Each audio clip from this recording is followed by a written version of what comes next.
تسلط اللحظات الإنسانية الضوء على أهمية مساعدة المعاقين وعدم التكبر عليهم، مما يظهر الجانب الإنساني في رياضة كرة القدم. تتطرق المناقشة إلى الذكريات الجميلة التي تجمع بين اللاعبين، مثل لحظة الشاب الذي لعب ضد أسطورة كرة القدم ميسي، ما يعكس قوة الروابط في هذه اللعبة.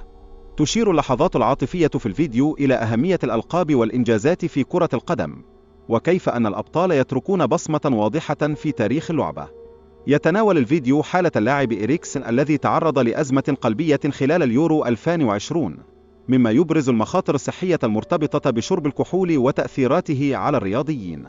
يقدم الفيديو مقارنة بين أرقام اللاعبين الدوليين مثل إريكسن وكريستيانو رونالدو، مما يعكس الفروقات في الأداء والإنجازات الفردية. يشير الفيديو إلى تفاعلات اللاعبين والضغوط النفسية التي يواجهونها، مما يسلط الضوء على تأثير البيئة الرياضية على صحتهم العقلية ومستوى أدائهم. تسلط الفقرة الضوء على مسيرة لوكا مودريتش وكيفية تأثير عمره على أدائه. يتحدث المتحدث عن الأخلاق العالية التي يتحلى بها مودريتش في اللعبة، ويشيد بنموذجه الإيجابي.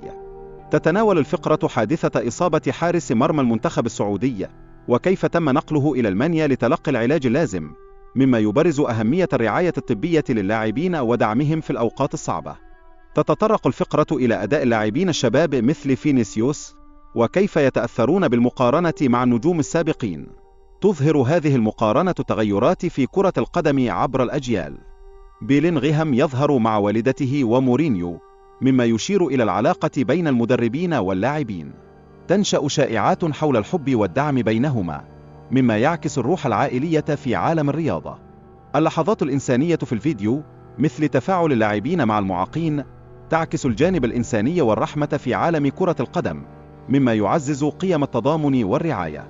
في النهاية، يحتفل كياز بأول هدف له في الدوري الإيطالي مع شقيقه، مما يعكس فرحة الإنجازات الشخصية في عالم الرياضة وأهمية الدعم العائلي في المسيرة الرياضية.